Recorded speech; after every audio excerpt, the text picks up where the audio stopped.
Behind the scenes, if you were part of that process, you would have seen that I really was doing a lot of cerebral work and figuring out what does this need to be.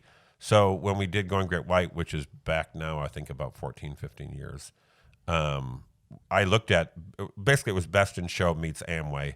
And I looked at Best in Show, and I literally, at the time, now you could just find scripts online. I had to find, I think that one I actually transcribed myself. It was a mockumentary. It was a mockumentary. Is this pre-Office? It was Office, BBC Office was out, and I think that was it.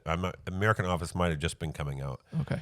And I think I watched Best in Show, and I transcribed it myself. Right. And in doing so, I realized, oh, wait, it's not a movie. It's actually like 7 short films.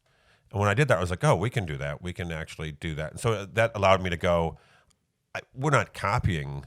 I mean, if you watch Going Great White, you know that there's another mockumentary in that style. You're stripping it down to its template. We're stripping it down to its template and realizing, oh, we can make this because we just have to shoot 7 short films. And we don't even, there needs to be a story arc, but it doesn't have to be that clear. We can just have a general story arc for each character. And that made me realize, oh, I can do this because I've broken it down to what it needs to be.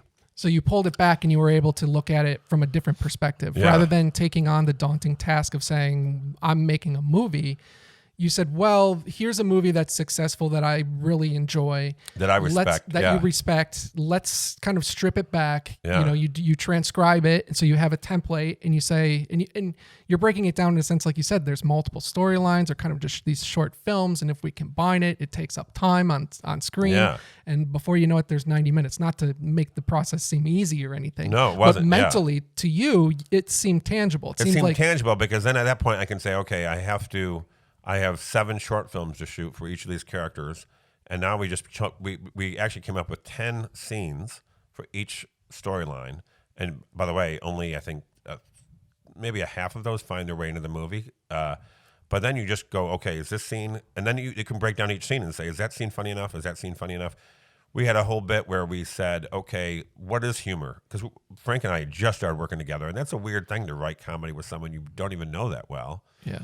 We got to know each other really well during it. Yeah. But we said, how do we know what's funny? What's funny? And we actually took the show Seinfeld and we broke it down again and said, well, okay, we're going to say there's Seinfeldian humor, was Jerry is making kind of comments on this aspect. What's Ovaltine? Whatever. Just like, we have sort of Costanza type humor where he's sort of bringing this negative anger, awkwardness, complaining thing, and just finding himself into real. It's Larry David basically, and then we had Kramer, which was crazy, physical, silly stuff. So when we were writing Going Great White, we would actually look at a scene and say, do we have enough Costanza like in this scene? Do we have enough Seinfeld in there? Do we have enough Kramer? And if it didn't, we'd say, well, how do we add some physical humor, and how do we add some social commentary in there?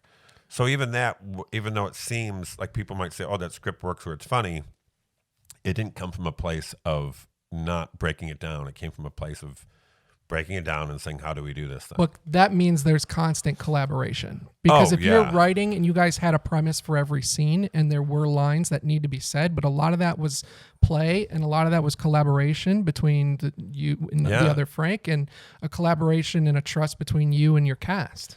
Well, first off, it was such a joy writing with Caruso, and we had such a fun time, and I know he's mentioned it in his podcast as well. But our general way of writing is, and even there was a good balance. I am a structuralist.